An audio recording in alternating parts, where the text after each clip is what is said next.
ride, teach, inspire. This is the Dropping Next podcast, brought to you by the Canadian Association of Snowboard Instructors. Hey everybody, welcome back to the Dropping Next podcast. I'm Rob Whalen alongside Jeff Chandler here for this episode. Hey Jeff. Hello. We have an awesome episode to share today because we get to talk about mountain biking. And I can't speak for Jeff, but I kind of can. Riding bikes is a very close number one after snowboarding, and I know it is for a lot of our community as well. We have Paul Howard and Ross Dunlop from the GSMBC, which is the global syndicate of mountain bike coaches, and they also both happen to be CASI level 4s. So we've got tons in common, tons to share, and they both have tons of knowledge to impart. So fired up to get into this one. Paul and Ross, welcome to Dropping Next. Thanks for having us. Yeah, thank you. Before we jump into it, just a quick favor from the listeners. We're solidly into the teens here in our episodes on the show. And so if you've been tuning in for a while, thank you so much for tuning in. We'd be grateful if you could give us a review, hit those 5 stars. That helps us reach a broader audience, which is really the whole point of doing this. So that would be really appreciated. Thanks so much. Paul and Ross, all these questions are kind of meant for both of you. So, feel free to jump in, interrupt each other, battle for who gets to answer the question first, whatever you want to do. But let's start things off here with just a little intro for those who don't know anything or much about what GSMBC is and what it's all about. Should I go first, Ross? That way? Yeah, go for it. Okay, yeah. My name's Paul. I always say, my name's Paul. I teach biking. And then I don't really know what else to say, but I'm from the UK originally, and for those who don't know me, and I've been teaching mountain biking since the late 90s, and then I started coaching snowboarding in the early 2000s, I think. And we started training instructors over 20 years ago, and the evolution of that basically ended up with a global syndicate of mountain bike coaches. So I'm the president and education director there. Worked with Ross for a really long time, and riding boards and bikes with Ross around Whistler. I guess with GSMBC, our goal is just to keep elevating the progression of mountain bike coaching. And for me, I started coaching mountain biking when there were no certifications, and I vividly remember this sort of, Lion King moment, standing on top of a rock, like I know what I want to do with my life kind of thing. And it was just, my friends at the time they were kayak guides, they were rock climbing guides. I'd met some ski instructors, and I just thought, there's all this sort of professional system for coaching these other sports, but there just wasn't anything adequate for mountain biking. So that was like the late 90s, and that was kind of where I realized, hey, this is something I really want to do for a living and at least pursue. And like I said, that was over 20 years ago, and I'm still doing it. And it's still kind of our same goal, is just to keep raising the profile of mountain bike coaching and the value of lessons, and then beyond that, raising the quality of coach education and certifications for mountain bike coaches around the world. And we've been doing that globally for a really long time, and working with some fantastic people like Ross, and being a part of the CASI family over the years has been a big part of that development. And stoked to be here today, stoked to chat about bikes and boards and coaching and instructor training, and I'll shut up there, otherwise I'll just keep talking. Yeah, no, that's perfect. Actually, you kind of answered 2 questions in one there. You gave us a little insight into who Paul is, and also what GSMBC is all about. So, obviously we're going to talk more about it as we roll through these questions here. But before we do that, Ross, give us a little background on where you're from and how you ended up here on this podcast with us. Yeah, thanks. It's kind of cool. I'm originally from Scotland, and my journey with teaching actually began with CASI. I think I did my level 1 in 2001, maybe. Classic. Came over, did a gap program, and then it was in Nakiska. And then I went home and did some teaching at the local mountains near where I went to university at in Edinburgh. But I always had the plan of, I want to go to BC. I want to go to Whistler because see it in the magazines. And obviously, like, I was pretty much 50-50 avid mountain biker, snowboarder. So it seemed like a natural fit to come over here. And then in my first season working for the snow school here, I actually met Paul. And he was my CASI evaluator for my level 2. And at that time, I had no idea that bike coaching was a thing. I love biking, but it didn't seem like, kind of similar to Paul, like, as an industry, it's, a couple of decades behind the snow sports world in terms of the professionalism of teaching and all that. So yeah, he said, oh, like, come try this. And, I did my, my level 1 for biking, I think in 2008 in the summer. And here we are. Did you have your downhill bike in Lost Lake? Yeah, I remember something funny like that. Yeah, Specialized Demo 7, and that's the only bike I could afford, obviously, because I picked the bike park and had to pedal that around Lost Lakes. Wow.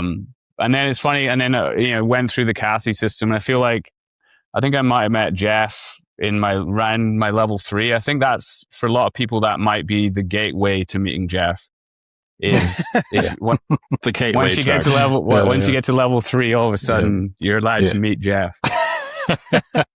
Yeah. That's when you learn the secret handshake and all that stuff too. Yeah. And and that opened up a lot for me. That sort of next phase, I call that level 3 to level 4. I call that kind of your career instructor phase. So, I met a lot of people there, and then I met really one of my best mates, John Shelley, who, incidentally, I think you should have on this podcast. He'd be a great guest. He never talks about snowboarding. And then, you're never going to meet a more passionate guy about coaching than John. That's right. And then I got the opportunity to work with him and move away a little bit from instruction, with people at the resorts. And I moved into competitive border cross coaching for 8 years. And was lucky enough to do that. So I feel lucky enough to have experienced the full range of levels of coaching, right from beginners with, teaching people the quick ride, all the way up to working with World Cup winners and Olympians and Olympic medalists in snowboard cross. So yeah. And then obviously with the mountain biking, I've kind of done that in the summer. I've always been kind of I've never done like the northern hemisphere, southern hemisphere side of it. I've always kind of done summer biking. So having a summer break from the winter season is always important. I've always found. Yeah. Nice. It's one of these, the things that I found about this podcast that's so cool is learning stuff about people that I never knew. And did you say you did a GAP program at Nakiska? Yeah. Wow. It was a peak leaders one. And cool. I think the two, mentors or the kind of guys. So there was a girl called Carla, I forget her surname, and then the guy was called Kyle Martins, I believe, who was absolute shredder. I think at the time he'd competed at Junior Worlds in halfpipe, and I'd never seen a rider of that like caliber in person before. I'd obviously grown up watching snowboard movies, but back he could do like switch McTwists in the pipe, so puts us to absolute shame not being able to do that. That's very cool. Yeah. Wow, nice. I guess for the listener's sake and for members who aren't aware, that CASI and GSMBC do have a relationship as far as trying to support each other's kind of mission and goal. And so we do have a kind of a documented relationship there to kind of support. But Paul, what would be your sort of like your thoughts on that link between CASI and the GSMBC and some of what are we sort of aiming for there?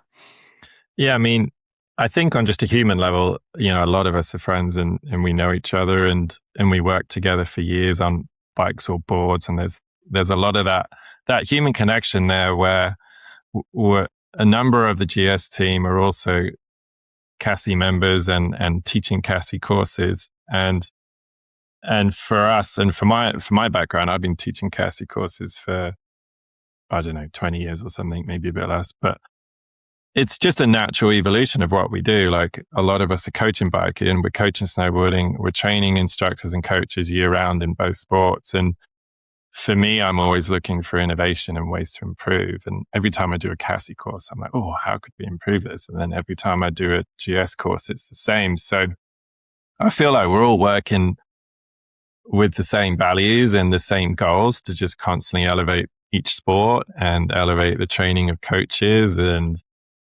improve the awareness of the value of taking a lesson in each sport. So it's just a natural synergy, I think, for we're all kind of doing the same thing. Let's work together. Let's share ideas, concepts, and really I feel like there's so much each organization can offer the other in terms of just that evolution and that improvement. So it's really the MOU, I think, is just a nice way of officializing something we're kind of organically doing anyway. Like I'm always talking to you about stuff and you're talking to me about stuff, and same with Jen and the team. And it's just a nice way to kind of put a stamp on what we're already doing and be transparent about our process in terms of just, hey, we're here to improve things for the members in each organization and make biking better and make snowboarding better and make the coaching of those two things better. Because it's, I think there's all these different ways to grow a sport and make a sport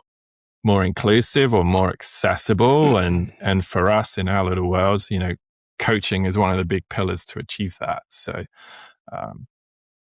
just putting a stamp on it, I think. I mean, how do you kind of feel the same way? Yeah, I mean, I think there's so many, regardless of what you're riding on or what you're standing on, there's so many things that we share in terms of skill on the coaching side and the teaching side and just, the instructional skills. And I think that that's the opportunity here is to, just continue that sharing, right? And share those best practices and things that are working on the bike world will probably work quite well in the snowboard world. And then from the membership side of it, it's all about, supporting both of our members to turn this into something that could be, which we'll probably get into a little bit later here, but that could be a kind of a viable year-round thing. Because the thing that both of our sports have in common are they're very seasonal, and it's a tough gig if you're doing single season kind of work.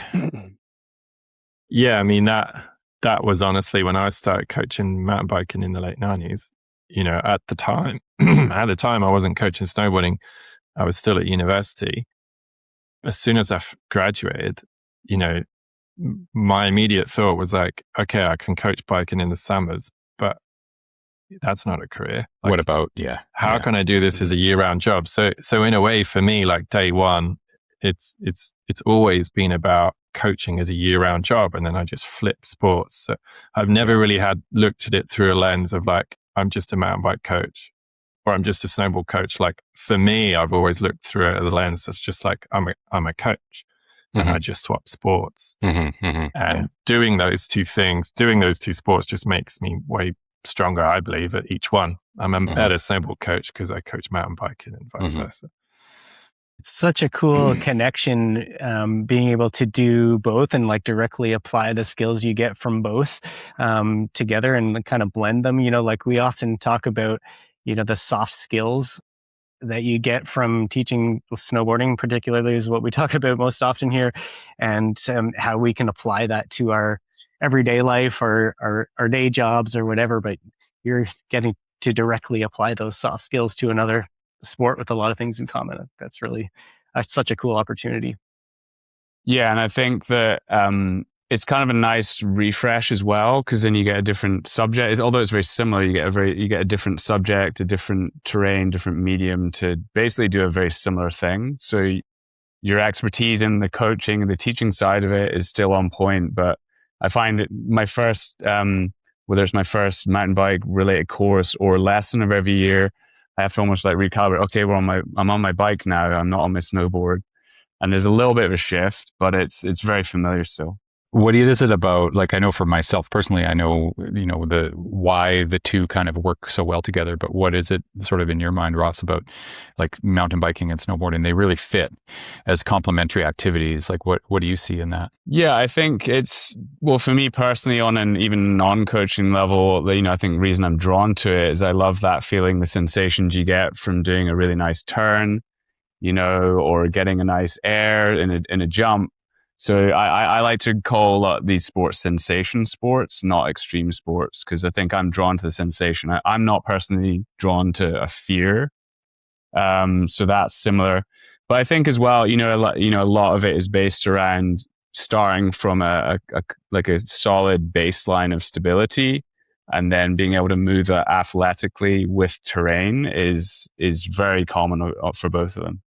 I really like that sensation sport versus extreme sport, because that really sums up my approach too. Like it's pretty rare that I'm hitting the extreme end of things, but it's the sensations that the forces that you're chasing, right? Yeah. So, yeah, it bugs that whole extreme sport adrenaline junkie thing. Just that bugs me. It's just, oh, come on, Jesus, this isn't 1991. Yeah, exactly. As much as we all want to wear baggy canvas shorts and ride with no t-shirts. Yeah, exactly.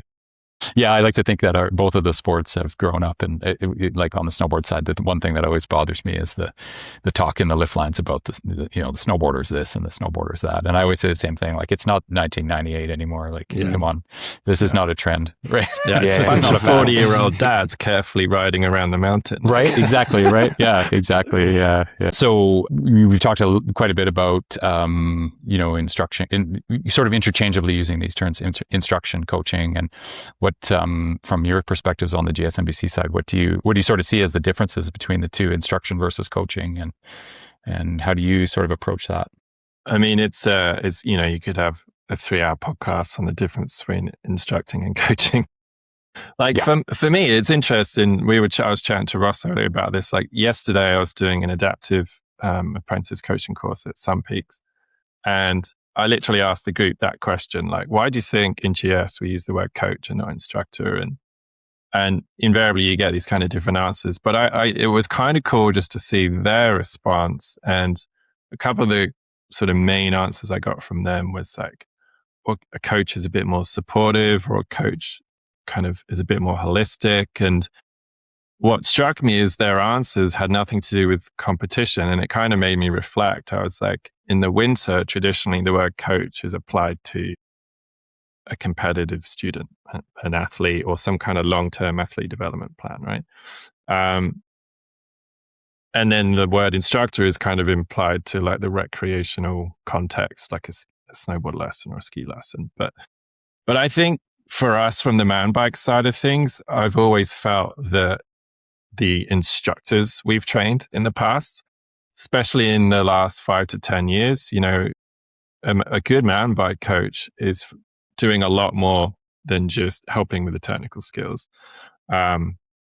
Mindset's a huge part of it. Equipment skills is a huge part of it.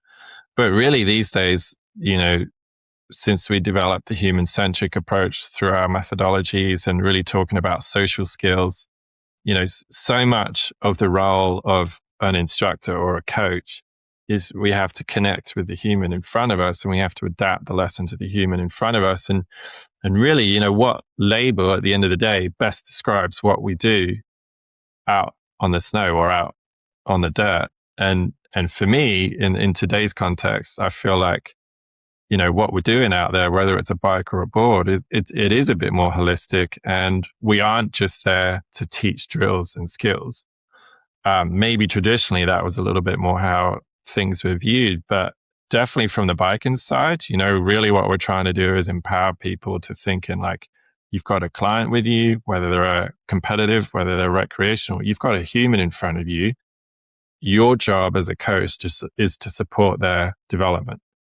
How you do that could be any one of a number of things. And so we have the 6 pillars of coaching framework: social skills, guiding, teaching, riding, equipment, and mental skills. So there's kind of these 6 pillars of coaching, and pick one of those if you like and start with one of those. It doesn't always have to go to like the classic technical skills, drills, instruction, right? And I think the other side to it is the word coach implies a bit more of a shared collaboration with the problem solving, whether it's the bike setup, whether it's a technical deficiency, whether it's a mindset piece, whatever it might be, or maybe it's a social thing, like I ride really well in this setting, but maybe not in this setting, and adjusting the learning environment for that.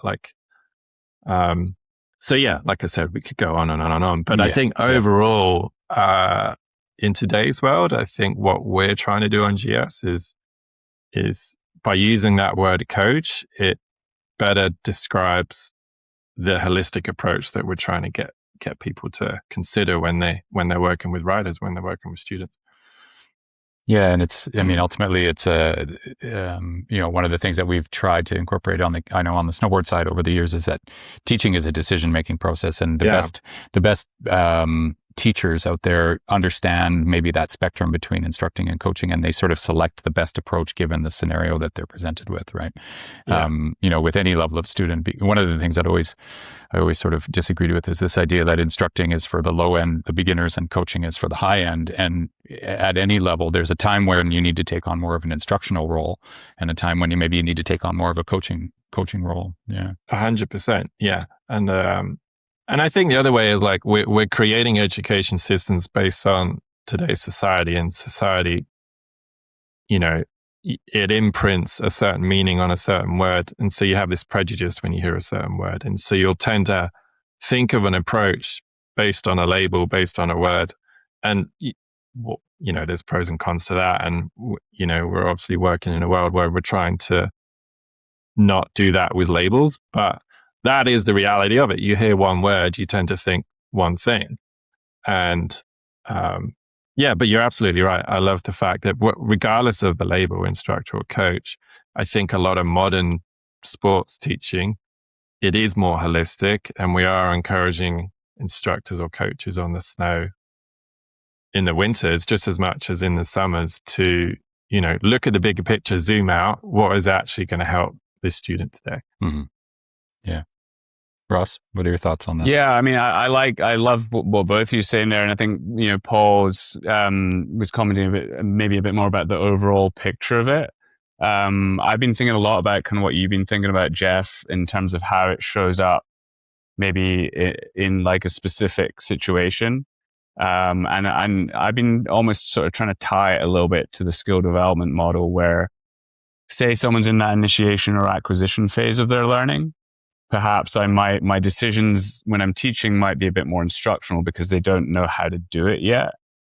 And then once they get into that, acquisition, consolidating phase, I can act a bit more like a coach in terms of guiding them to a specific outcome, maybe a performance outcome, all that kind of stuff. And then because they have more ability at that specific thing, then I have more flexibility as a coach to employ different things. So I do agree that there's a lot of coaching aspects that are a big picture, mindset, equipment, all that kind of stuff. But I think in terms of the actual execution of the teaching phase, that even someone on a 1-day private lesson could employ, they might even go, okay, you don't know how to carve yet. So let's go over a couple of things to introduce you to carving. And then even in that lesson, they might get to that acquisition, maybe into the consolidating phase of a carve traverse. And then I might evolve into a bit more of a coaching phase. Or even if someone shows up and they do know how to do a carve traverse, I might go straight into more of a coach mode because they already have a baseline of skill. And then one thing that sometimes bugs me when people teach is that they don't acknowledge where the student is at currently in their skill development. Right. And they go, oh, you want to work on carving? Okay. And they go, okay, so here's how to carve. It's like, well, let me see you carve first. Mm-hmm. What have you got currently? Then I can make a coaching decision of where I enter the chat, so to speak. I like that idea of bouncing back and forth between the two. And I think that any good instructor or coach is going to know, like you said, like when that's going to happen and give the student the best experience and outcome potential, right? This is a bit of a shift, but I'm interested, and I think that some of our listeners would be interested to know about the landscape at the resort level. We're all pretty familiar with how a snow school works. I'd be interested to hear, how a mountain bike school functions versus how a snow school functions. That's a really cool question. And on one side, it's kind of the same. And then on the other side, it's completely different. So like the two extremes. And we've always said like there's certain things that really cross over between summer and winter. And then there's a lot of stuff that just doesn't apply. Like most sort of comparisons between sports. But from like a resort perspective, like a bike park that's lift access, that is a little bit more similar to the winter. Like it really depends on bike park. The bigger bike parks tend to have their own mountain bike school, just like they'd have their own ski school.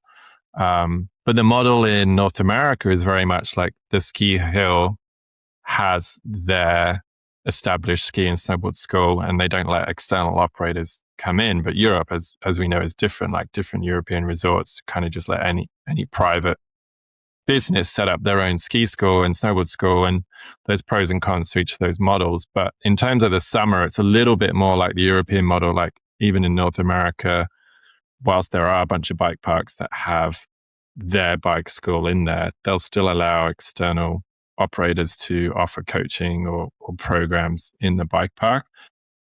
Outside of bike parks, it's completely different. So what's unique to the mountain bike landscape is essentially, if there's a trail network, arguably you can go teach biking. And it's a much harder industry to, in a way, police and advocate in that respect. Like one of the advantages in the ski and snowboard industry is you can pretty much only teach ski and snowboarding in a resort. But that's not the case in mountain biking. And so that makes it challenging when it comes to things like 10 years, permission from landowners, commercial liability insurance, trail advocacy. Something we've really worked on over the years is trying to encourage, for example, level 1 instructors or coaches to not set up their own business. So there was a time where, through our work, primarily, we're really helping kick off this industry of professional mountain bike coaching, which is fantastic. And, there was a time in the late 90s where anyone that was coaching, a lot of people didn't have a certification, but now that's not the case. It's been that for a long time. And that's fantastic. So we're at a point where people need to get certified to get insurance, but then they kind of feel like, yeah, I've got my level 1, I can go teach biking. And it's like, no, you can't. You need your trail tenure, your commercial liability insurance, permission from landowners, so on and so on. And then do you have the standard operating procedures? Do you have emergency medical protocols? Do you have emergency action plans? So all the things a business would have, right? And that's the benefit when you're a snowboard coach or a ski coach. Like you go work for the ski school and all of that stuff is set up. You literally just have to show up and teach some lessons. So that is unique in mountain biking in terms of how it works commercially. But we're working there and we get in there, and these days it's fantastic to see any commercial operation outside of lift access resorts. It's just getting more and more established, more and more professional. The insurance companies are way more on it. And I think communities are way more on it with rogue operations and people that don't have the proper procedures in place or tenures or permissions in place. But yeah, it's definitely a completely different ballgame in some respects. As soon as you get out of a lift access area, it's a very different industry. Yeah, that's interesting how, with mountain biking, you've got that terrain availability is totally different. Right? Like you've got, like you said, if there's a trail network, in theory, it's a venue for a lesson, but not necessarily. Which is awesome because ultimately it makes the lessons way more accessible. For mountain biking, you don't have to go to a ski resort to get a lesson. So that's awesome. So our potential for growth and to help support the sport is huge. Arguably, it's beyond that of the winter because you could, in theory, have a mountain bike coaching company in any decent trail network around the world, which is huge. Yeah, for sure. So that's exciting. Yeah, definitely. Yeah, nice. That's kind of wild. I'm just trying to think of the trail networks where I go riding, if I've ever seen anything that looks fishy, but I don't think so. I'm going to be on the lookout now. Hey, if there's a guy are you teaching under the table? If there's a guy in Italian spandex or something with quietly teaching in the trees, that might look a bit suspicious. So, I mean, you kind of touched on it there a little bit, but I feel like where's there room for improvement on that whole front? From the commercial side of things or? Just the way it's delivered or the landscape of teaching or coaching mountain biking, at the resort level or at the trail network level? I mean, that's a big question. You're basically saying, how can we improve? So how can it be better? Yeah, how can we be better? We got 6 hours. Let's talk. Yeah. And from whose perspective as well? Yeah, that's true. Because if it's the owner operator of a business, it's, well, if people who aren't operating, with all those in place, then that's muddying the waters a bit. But,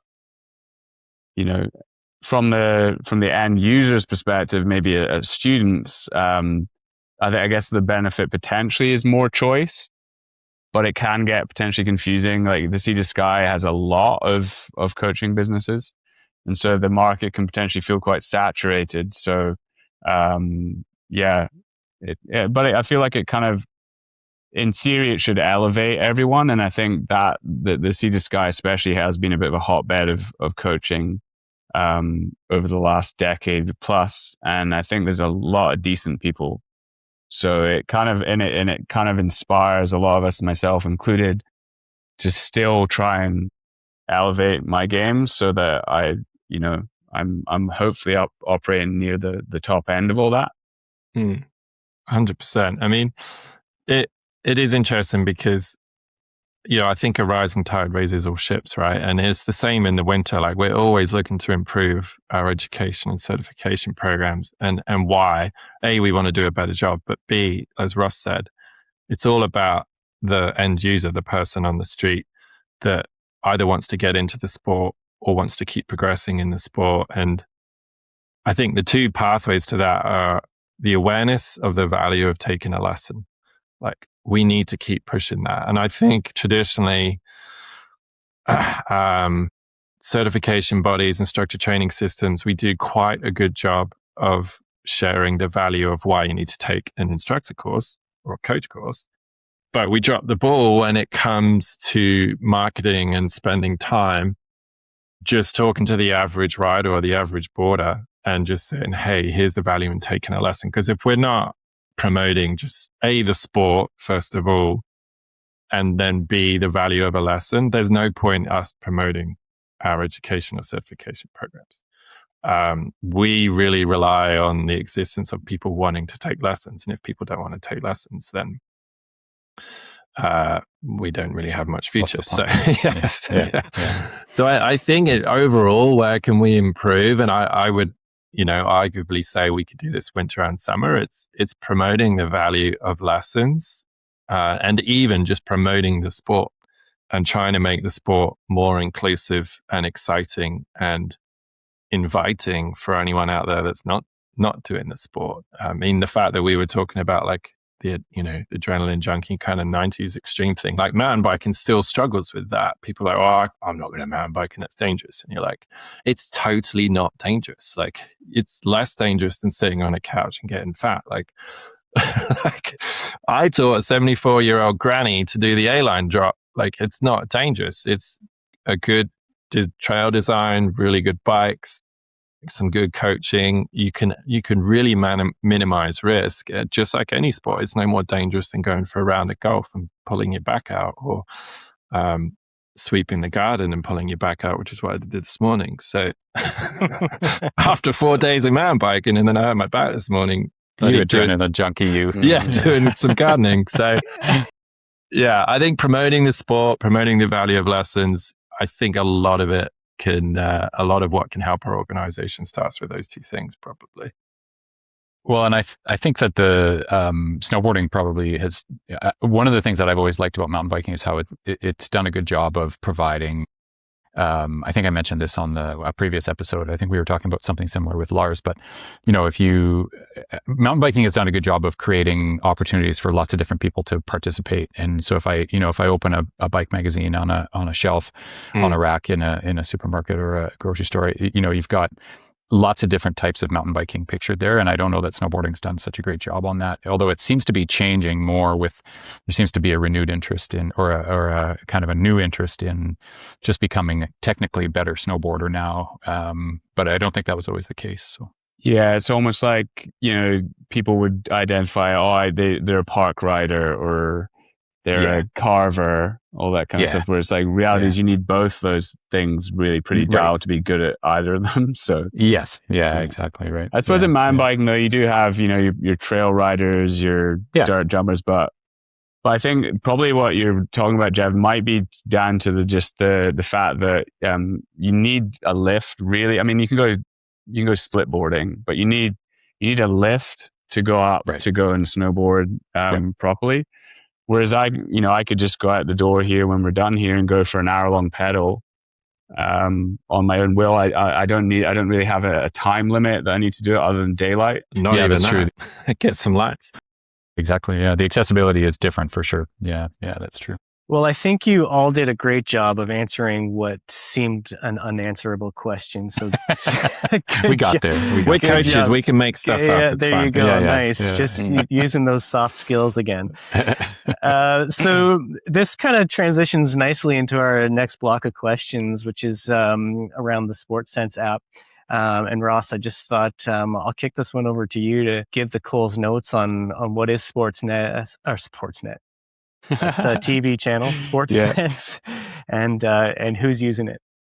Yeah, so Sportsense is I'm one of the co-founders of it, and essentially it's a coach's tool, a platform we created to be able to kind of involve video that I often will take video on when I'm coaching, and a way of being able to share it with athletes or clients in a way that I can also incorporate adding feedback post session or an analyzer to help me deliver feedback in a session, as well as maintain a connection on a remote level with students to kind of, I'm often wondering how many people out there maybe take one lesson and then got a lot out of it, but potentially think, well, I don't really have the funds for a backup lesson. So we developed software to be able to have integration of remote coaching within that as well.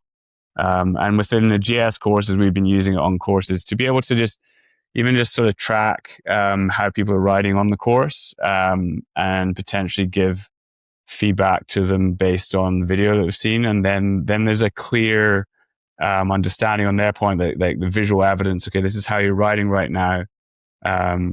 And these are some things that, to improve on. Can you see that? Like for me personally, I'm very much a visual learner. First, I think I like to watch something being done. So I find just in my whole life of snowboarding and biking, I've been all about watching movies, videos to be able to help me personally visualize it. And I'm a big believer that video can be used as a coach to leverage helping people progress. So essentially, I basically try to create the thing myself and with some partners to be able to do that. Did it come from a mountain bike background or from more of a snowboard angle? What was the, I think because I'm essentially the coach or instructor who basically says this is what I would like the software to be able to do. I'm both, so we have sort of initiated a bit more by starting with the mountain bike market. But it's essentially for any sports coach or instructor. We've even had people reach out to me who are in the curling world, asking about it, and we're very coach driven. Wow. Specifically cool. is like if a coach says to us, I'd like it to be able to do this, then we listen to them, because that's our market is coaches. So although we have kind of started from the mountain bike world, it's not specifically mountain bike world. Yeah, it's been cool. I've been experimenting with it over the last couple seasons, and mostly in private lesson scenarios. But I can see, like I know Paul, for example, on the GS courses you guys are using, incorporating it into the instructor training side, and the limits that I've taken it to have been sort of one-on-one coaching. But I do like how it's got that social sort of aspect to it, where you can maintain that connection there with a client or with a student. And it was interesting last year when I sat in on a GS course at Silverstar there to see the use in instructor training as well. Yeah, and it's just got better. Like I would, one of the coolest things with Sportsense and Ross and the team is they are really open to feedback. I can email Ross or Alex, and literally I send them my feedback on features that I think should change or not change. And pretty much most of the time they get put in and they're in the app within like a week or a month or whatever. Sometimes even Alex will do it that day. And that partnership is really big for us because it's good for Sportsense because we're helping them develop the app. but B, it's great for us because we're with our coaching background and then running certification courses, education courses, like we're trying to build a platform that's great for GS, and we can run better courses, give better feedback, better assessments. But that's essentially a platform that any organization will be able to use. And it is freaking cool. Like, and I would say like where the app is today is way ahead of where it was 3 months ago. And then it was way ahead of that 3 months prior, and so on. Like, it's just evolving so quickly because of the small, nimble team that they have. And that's at the heart of GS to us, is like we like having a system and an infrastructure where we can evolve and innovate quickly. And so we have those shared values, and it's so cool. I was on a course last week, and for example, filmed them all on the jumps, slow-mode it. You can record over the video. It then summarized my audio into notes for them, and I didn't have to type in anything. And because they're all in the feed, I don't need to share videos or anything. So each candidate on the course got really pinpoint descriptive feedback through words and video, and with a slow-mo and some pointy arrows and some pictures as well. And most importantly, there's other apps that have been able to do that stuff and can do that stuff, but nothing that has it all in one place. Yeah. And that's what's awesome. And then this kind of some of the features they're building now, like the features I just described, I haven't seen those features in other apps at all. So it is a bit of a game changer for us, for sure. And I honestly think it's definitely the future for GSMBC, but I really think it's the future for coaching, because I think a big part of making coaching accessible is making it affordable. And remote coaching relies on a system that allows you to give meaningful feedback. Remote coaching never really worked because you couldn't, the whole power of coaching is the collaboration and the two-way communication, right? Like you need to show the rider what they're doing, and you need to talk to the rider, and you need to see what they're doing. So this app is really, for the first time, I can genuinely get behind the idea of remote coaching and the value in it because of this app. It's cool. And I really feel like Ross and the team are honestly, they're just getting started. So if you like the app now, it's going to blow your pants off in a few months, I think. And even like we've been doing with GS, we've been doing some remote rider retests, which has been really cool, because I think one of the downsides of, say someone comes back for a riding retest and it's on the day, they might have invested money, taken time off work, show up, and maybe they just didn't have an awareness of where they were at, and they were just still way off.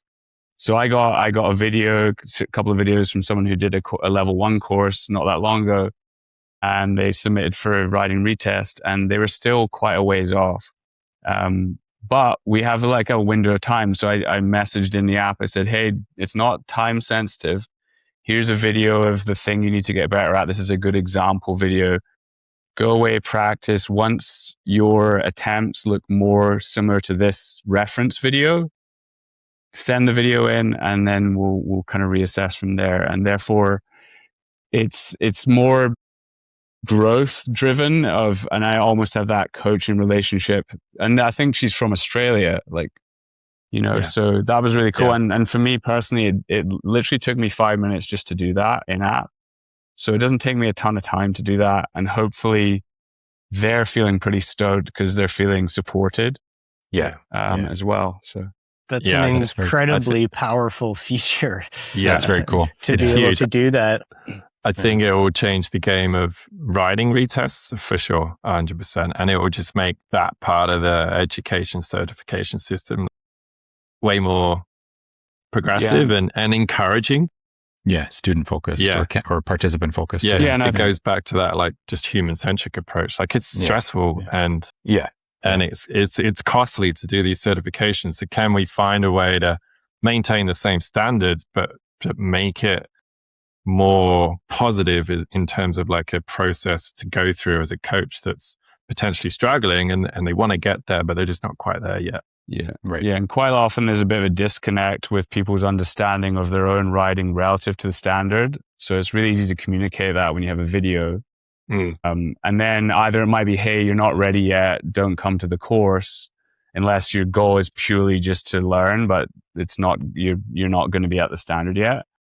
But if, I think we're in the process of trying to have sort of standardized videos of what the riding level is per course, so that people who sign up for the course have a clear understanding of where that is. And in app, you can do a comparison. If you've got a cornering video that you've done, you can compare that to what the level is, so you can come prepared. Also, potentially using it for just even training our technical eye for riding technique. So, yeah, that's very cool. Nice. I feel like you each just gave your top one. I was going to ask the top 3 coolest features in the app.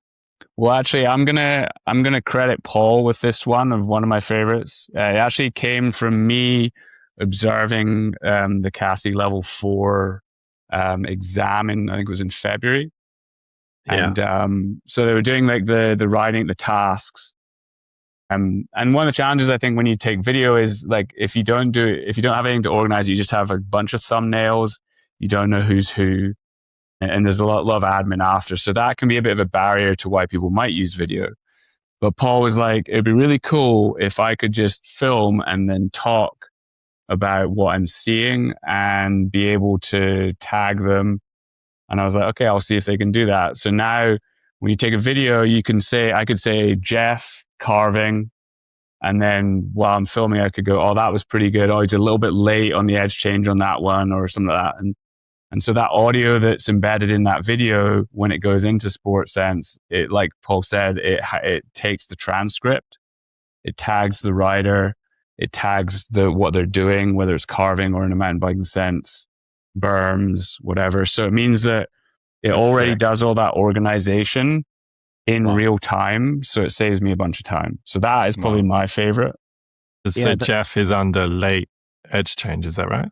Yeah. I thought you were going to say, I thought you were going to say great toe side, heel side, not so much. Because that's the general feedback that I get. That could be a cool tag, actually, is toe and heel. Well, and you can make custom tags. So yeah. Well, there you go. You can make comedy ones if you really want. You talked about the barrier to using video, and I know, Ross, you gave me a demo on the app a few months back, and you were telling me about exactly what you were just talking about, and I was like, yes, that's totally me. I need that feature. So definitely would be useful on the snow side for sure. Yeah, and there's another one as well. Like the other thing that would frustrate me in the past is if you have like a video, you have a session, but you have like 20 videos with thumbnails. They're all in maybe like 5-second clips. So that's kind of frustrating to view. So now what we have a thing is you can select all the video, or you can select by user, and then you can, or add by user and or tag of like what they're doing. And then you can create what we call an auto reel. So it stitches together all those videos into one video. So from like a feedback perspective, I could pick all Paul's videos, stitch them into one video, and it might be sort of 20 seconds long, where it's like, 5 or 6 clips of his riding. And then I can take that video and then I can add feedback, whether it's voice to text. Or one thing I've actually been doing quite a lot recently is in the field with mountain biking, say I'm working on a berm or corner with someone. If I'm actually in real time giving them feedback, what I'll do is I'll go into the analyzer and I'll actually hit record screen. And then as I'm talking the student through all their feedback and pointing out some things, because it's recording the screen, it's taking the transcripts of what I'm saying. And then when it saves that video, like Paul said, it automates a transcript, summarizes it, so that when I've shared it to them, I'm already done. I don't have to do that at the end of the day. So that's been really helpful for time management. That is really cool. And I'm also impressed on how well it summarizes the transcripts. It kind of blew my mind the first time I used it. I was like, whoa, that's on point. Yeah, that's cool. Yeah, especially given if you think of AI, a lot of it is general language models, and what we're doing is not general language. Right. You think like the way you might say edge change or something. Usually if I'm like on a CASI course in the winter and I'm like, oh, his edge change is this, and it comes up with like his hedge needs cutting or something, and you're like, hedge. That's not what I said at all. Yeah, but that might be true. But you're trying to like do voice to text, it just doesn't work. it blew me away the other day when I used it. I was like, wow, that is on point. Even my mumbling English accent, it understood I was going to me. say you're blaming the AI for some other. Well, that's where me and Ross are helpful because we're kind of both deep voice. We mumble a little bit. So if it can understand us, then you're good. You're good. The ultimate use case. Yeah. Nice. So Ross, just your opportunity here to get people plugged into the app. How do they find it? Well, if you check out, it's on the App Store, both Android and iOS, under Sportsense, lowercase with a apostrophe at the end, or is that a dot? And then, or just sportsense.coach online and check it out. And one thing to comment is that, there's tiers to the features, depending on what you want. But anyone who is a student potentially of use, they do not have to pay. There's zero fee for anyone who's just receiving the content. And there's actually quite a lot of stuff within the free tier anyway. I think you have limits, a few analyzer tools, but one thing that you can't do so much of when you have the free tier is to create what we call feeds and invite customers to it. And there's other stuff in there where you can create offerings, what we call them, where you can create like a coaching service, and you can sort of set up an in-app payment system on there. So it's quite cool. Yeah, it's pretty neat. And like Paul says, it's still in the early phases. I think there's a lot of cool stuff we can get going with it, and so and always open to feedback. Killer. Well, it's cool. We're into our palate cleanser here, and these are the questions that I didn't send you. So if you've listened to the show before, we've tried to catch you off guard with these. Just some entertaining little questions to give us a bit of a reset before we hit the backside of the episode. And the first question, for those who don't know, Paul runs a podcast called Donuts and Bikes. So, favorite donut? Well, I mean, all of them, really. Yes, the donut is the favorite. The donut is the favorite.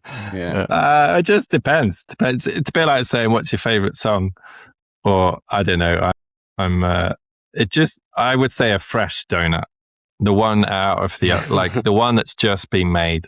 The gooeyest, softest fresh donut. But yeah, any donut in my mouth is a good time. What about you, Ross? Do you have a go-to, or is it just the freshest? Honestly, I'm pretty the same. I'm not that much of a connoisseur that I'd even start a podcast with a name on it. So I don't know if I'm qualified. I'm pretty standard, pretty similar to Paul. I'm sad though now at the moment because I'm gluten free. I have to go back to gluten free for a while, so I'm not eating donuts for a few months. And gluten free donuts are that's just silly. It's not worth it. Terrible. The second one here, what's your preference, dirt or powder? I should say brown pow or white pow. I actually had this question pop up the other day, actually, and I've had it quite a lot of times. Where my thing is, I think on average, an average mountain bike day often yields a bit more consistency to me because you don't have things like bulletproof ice, all that kind of stuff. And but to me, nothing beats the sheer bliss of a bluebird pow day, like light snow, knee deep pow, and you come over the crest, and it's just that glistening texture of just untouched pow. Like that is always in my mind going to be better than biking.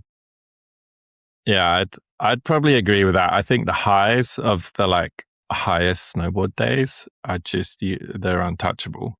Yeah, like that. Yeah, that feeling. But I think on average, I get more from biking because it's less condition dependent. It just is. You can sloppy conditions, dusty conditions, cold, warm, wet. Like you can have an amazing day biking, but snowboarding is definitely more condition dependent. But I think the highs of I mean, we're picking straws here. I mean, it's like it's definitely it's a good situation to be in if we're comparing the difference between bikes. I think as well, the interesting thing about biking compared to snowboarding is if you have a powder day, it can be great, but if you've got several tens of thousands of people trying to steal your lines, that can be a bit of a buzzkill. For sure. Yeah. Whereas that just doesn't happen in biking. No. Yeah. Cool. Interesting answer. I like that. Yeah, that's great. It's the great debate though, like which is better. Which is It's the same as like the donut debate. Yeah. It's donuts. It's just donuts. They're all pretty good. It's all good. Yeah. You've never really thought about the overall with mountain biking. Like you're going to have a good day on the mountain bike, but there's so much more dependent. I like what Ross said too. Like it depends on where you live, but I love the fact that like, I'm lucky where I live and where I grew up in the UK, but like I've grown up biking where I can just put my helmet on and ride out the door at any time I want. Like that part of the sport I think is awesome. But we're picking straws. They're both pretty rad. Nice. Okay, third question.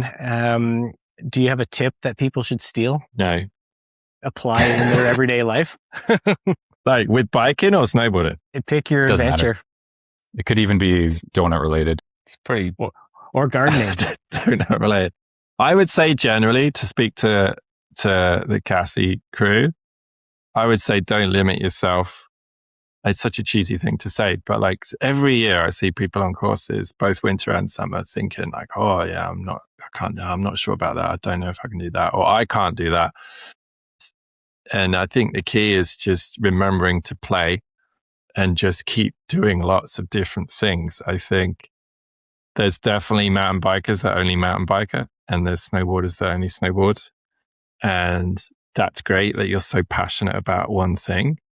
But I think for me personally, I think variety is the spice of life. And the more different things I can do, A, I'm just more excited and don't get bored. But B, it all helps. It all helps each other. And if you want to be a professional instructor in the winter, like get into another sport, teach another sport. It doesn't have to be mountain biking. I don't know, go teach surfing or kayaking or needlepoint or whatever, donut making. But just variety is the spice of life. And when you go through that and you do that and you keep learning new sports, your limitations disappear. You start realizing you're so much more capable than you thought you were, because you keep pushing through that beginner window.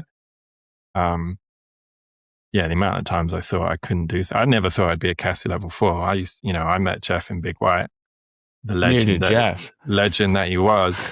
And I visibly was. That's the big. He is. Sorry, the term that is legend that he is. No. This is a past tense. But I still vividly remember the video in my head of Jeff coming down some bumps in Big White and just going like, "Holy shit, that's like ridiculous." And for years I thought I'm never going to be a level 4, and then I wish I hadn't done that, because I probably could have gone through that process earlier if I just not put that limit on myself. But yeah, keep playing. Yeah, don't forget to play. I feel like that could be the title of the episode. What about you, Ross? You got a tip for us? Yeah, tip. I mean, tip is potentially a bit of a broad question. Do you want to narrow it down for me, or shall I narrow it down? You narrow it down. Well, I mean, maybe if we relate it to, the listeners or viewers, kind of along the lines of Paul, but I think, it's important to be open to diversifying your approach with teaching.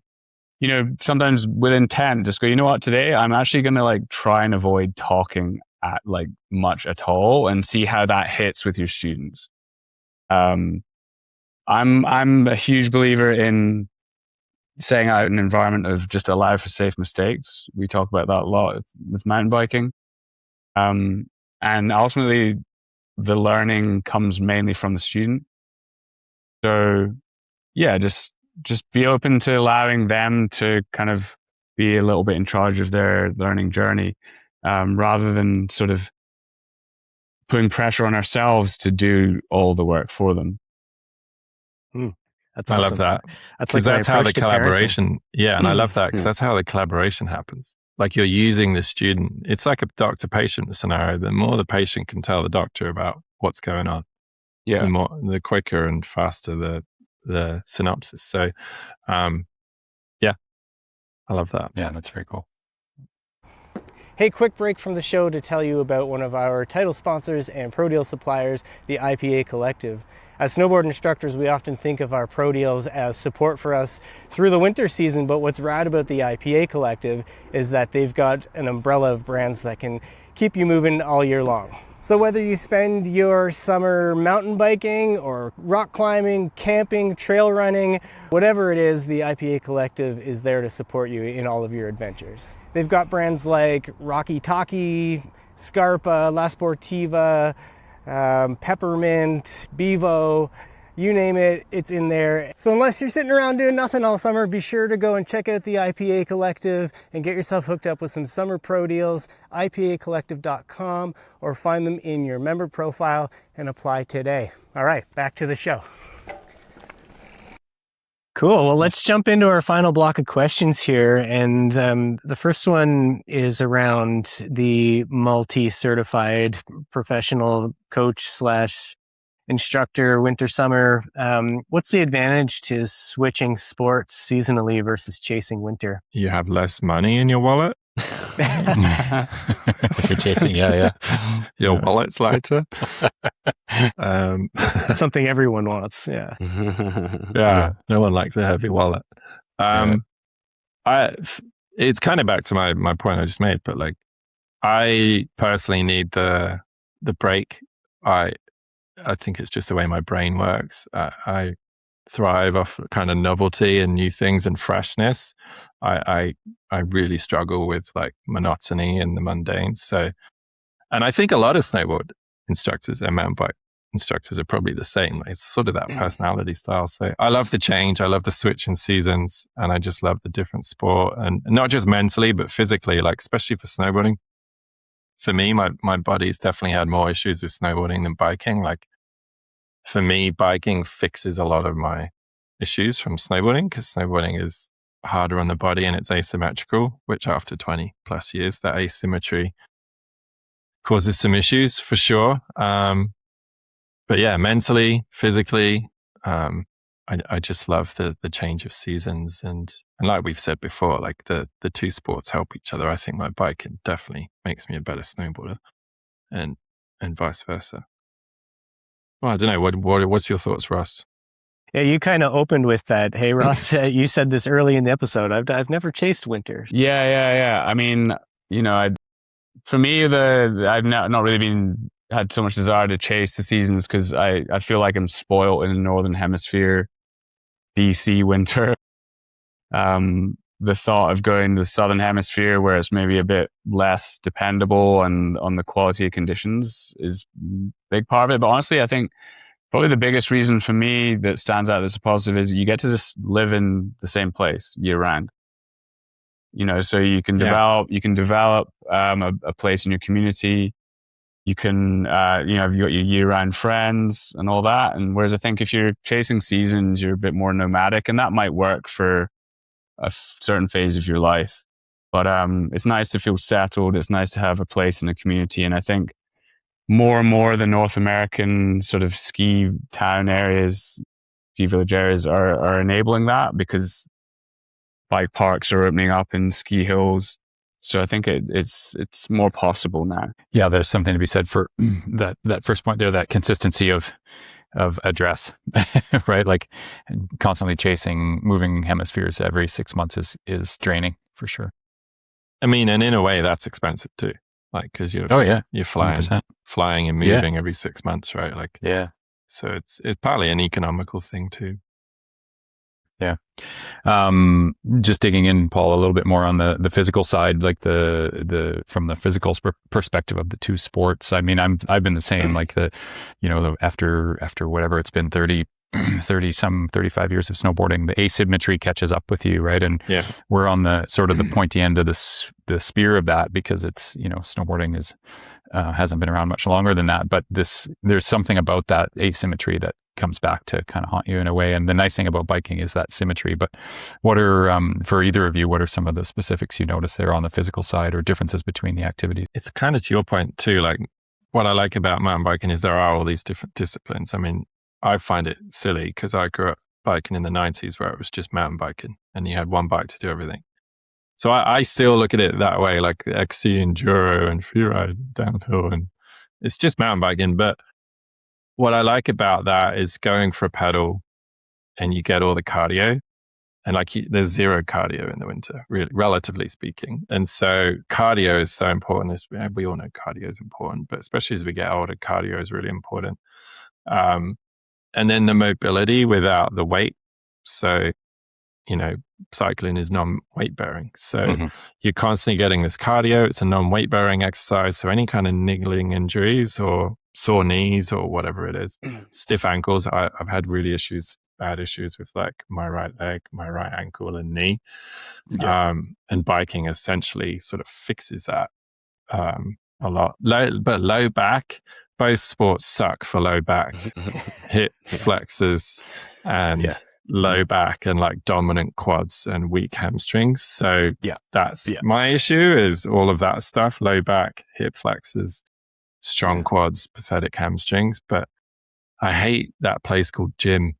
So it's something I'm working on. I've got to get to Jim's house and see what it's all about. But you're way better at that. I know, Jeff, you're always like lifting weights and being buff and stuff. But at some point I need to get into that because I'm going to start struggling even more unless I get to it. I don't know. What's your thoughts, Ross? I know you're really good at touching your toes. Yeah. Well, I was actually chatting about this with a fellow coach yesterday about the key differences between winter and summer. And I would say literally, if you gave me the chance to coach or teach a high-end snowboard lesson every day, I'd take it. Whereas I wouldn't say that's the case for mountain biking, especially in a bike park. Right. The amount, because I did a bunch of laps on A-line yesterday, rough. To clear the jumps, you have to go a certain speed. You're hitting stuff, holes, wrists are hurting. I think the actual like general relative danger you're in all the time. I know we said mountain biking doesn't have to be dangerous, but when you're traveling at like 40, 50K an hour, like most of the day through rough terrain, that's so bad, so hard on your body. Whereas if I have a high-end snowboard lesson, especially if it's carving, I can make it really efficient. Whereas if I'm with an intermediate level snowboarder, the only way I can slow down is to do 3-4 times as many turns. So that I actually find it, for me, a lesson if I'm on blue runs doing shorter radius turns, that's the most physically demanding day for me. Because I can't just let it go a little bit and just carve, and otherwise I blow away from my student, and that's not good customer service. You could just sit down and drag the brakes. Yeah, but you can't do that on a snowboard. You can't just sit down and drag the brakes. Exactly. So I love a intermediate lesson on like Easy Does It, Golden Triangle, like kind of like low angle, flowy trails, because that's a rest for me. And A-line is just punishing. So if I do that 5 days a week, I would not be able to last very long. It's amazing the impact or the cumulative impact that particularly bike park riding has on your body and your equipment, but your body for sure. Last summer we did a trip in Whistler there, and I think I did 9 days straight in the bike park in Whistler, and by the end of it I was like carpal tunnel all over the place. Right, like your body's just tired. Well, there's some coaches that work in the bike park they do that all summer. Usually they're in their 20s and they seem to be okay with it, but not for me. Like Kevin Eaton, one of our colleagues and friends, mentioned, if you're in that situation where you're riding bike park for that long and that much, you're probably changing brake pads more often than you're changing your underwear. That's a lot of bike park riding. Well, I'm like you, Paul. I haven't met this guy, Jim, either. And I've been working hard at putting that into my life, because I came out of the snowboard season this year like pretty banged up. So it's like, okay, I got to do something about this so that I can be a little more bulletproof coming into next season. So I'm working on it, but let's hold each other accountable. Yeah, totally. Yeah, I mean, I do stuff. I shouldn't like play it out stuff. I do quite a lot of stuff at home, but it's all surface level mobility stuff. But yeah, I go through phases. Sometimes I'm good at it. Sometimes I'm rubbish at it. But yeah, I need to do it properly for sure. Yeah. Maybe you should have a push-up challenge between the two of you. Who can do 50 in one go first? Let's start with 5. That's the problem when you get good at sports too. People are, you must be really fit. You're riding a bike park all the time or whatever. And I'm like, well, when you're good, you're efficient. the better you get, the more efficient you get too, right? Yeah. I feel like there's a Sportsense angle here for this push-up challenge between Rob and Paul. I'll start a feed. You guys can post your weekly push-up videos. Yeah, I don't think my app's working at the moment. Jeff, you can be the one that like decides if they're doing it right or not. Sure, I'll get in there with the pointy lines and squiggles and stuff, and I can. So not allowed on my knees then. No. Kind of falling off the rails here. This isn't good. That's perfect. So bringing it back to snowboarding a little bit and kind of connecting snowboard instructors to mountain biking, what would you say to the like average CASI instructor who rides bikes a lot and wants to maybe get certified or hasn't even thought about it? Kind of, let's talk about the link there a little bit. Just do it. There you go. I thought that might be the answer. Yeah. Just come to a course. Even if you're not going to coach, like if you're biking a little bit, I mean, you've gone through that system in CASI, you know how much the level one sort of probably back in the day, whenever you did your level one, you know how much that helped your snowboarding. So if you are biking and you want a fairly, affordable way to just get better at biking, then come check out the level one and would love to coach you and help you out. But, failing that, if you've got some other plans or ideas, but the main thing is get some coaching. Like, I feel like sometimes as instructors ourselves, it's funny, like we got to walk the walk, right? Like we tell everyone to get lessons, and then do we actually get lessons ourselves? I actually took a surf lesson a few years ago because I was trying to learn to surf, and then I thought, no, I'll figure it out, be fine. And then I had this sort of moment there, like, no, what am I doing? I'm being that classic idiot. Like I should go get a surf lesson. As it turns out, it was kind of pointless, but the instructor was horrible. But, I think that is the reality is in the snowboard world and the mountain bike world, there's some amazing coaches out there. So yeah, invest in the sport, and you know how it goes. If the better you get, the more you love it. So, grab a lesson. Yeah, I think the other angle to look at it from is maybe you're all in on trying to progress through your CASI levels, and maybe you have no intention on being a bike coach, but you are going to learn stuff about your coaching development if you come to a course. It's just another medium of coaching. So if you're trying to progress your own teaching for snowboarding, you can do that on a mountain bike course. That's really great. This concept of keeping your skills sharp through all the seasons. That's great. Yeah, I see that a lot in the start of the winters, where you can tell mountain bike coaches, because in evaluated training at the start of the season, they're way more on point.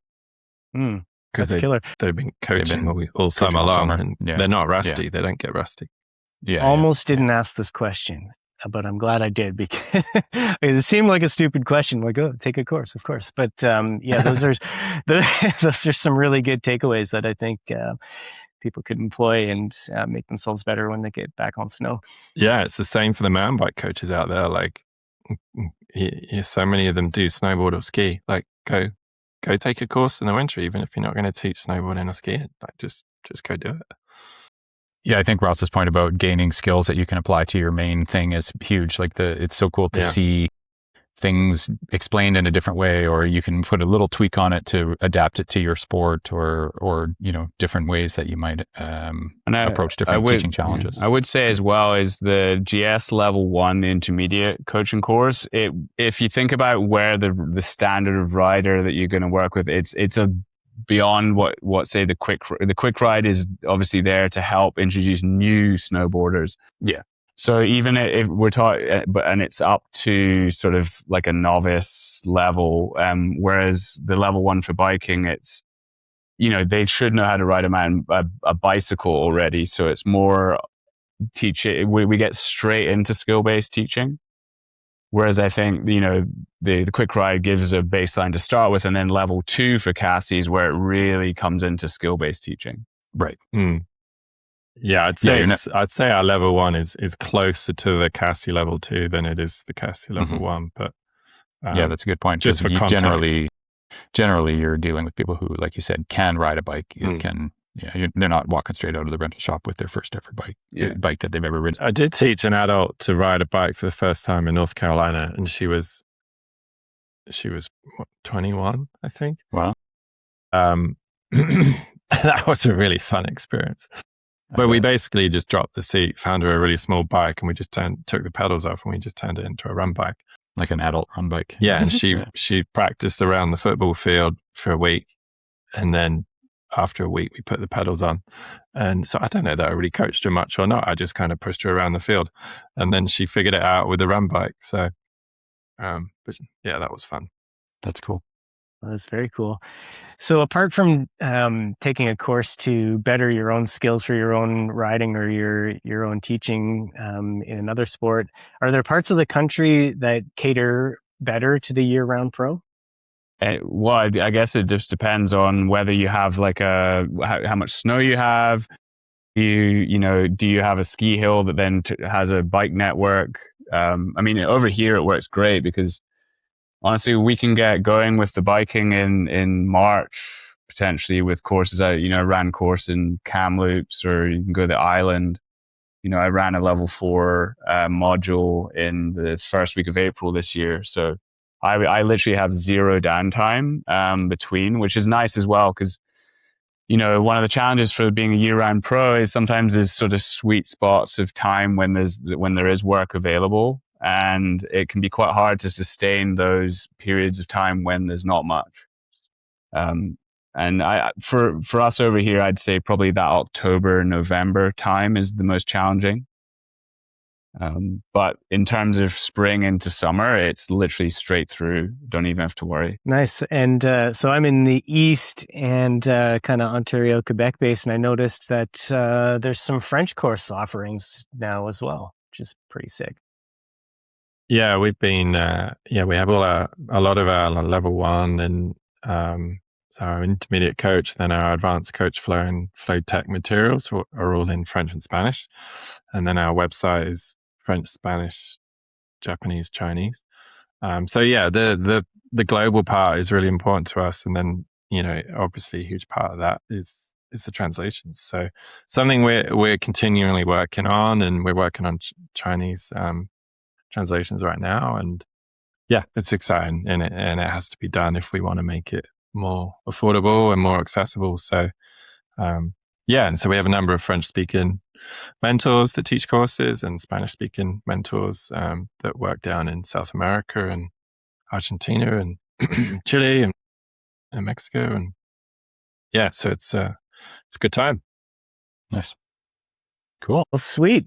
I think that's a good place to end it. Ross and Paul, thanks so much for coming on the show. Yeah, thank you, guys. Thanks for giving us your time today to share some tidbits with the community, the snowboard community and the bike community. I hope that both will tune into this episode. Little call to action. If you're like Paul and myself needing to hit the gym, we actually did an episode recently with John Smits on off-season training. So some good tips in there to check out. To the listeners, thanks for tuning in. It was an awesome episode. I hope you enjoyed it as much as we did. And as always, if you have anything that you want to reach out to us with guest suggestions or topic suggestions, hit us up at podcast@CASI-acms.com. And we'll see you in 2 weeks for the next episode. Thanks, guys.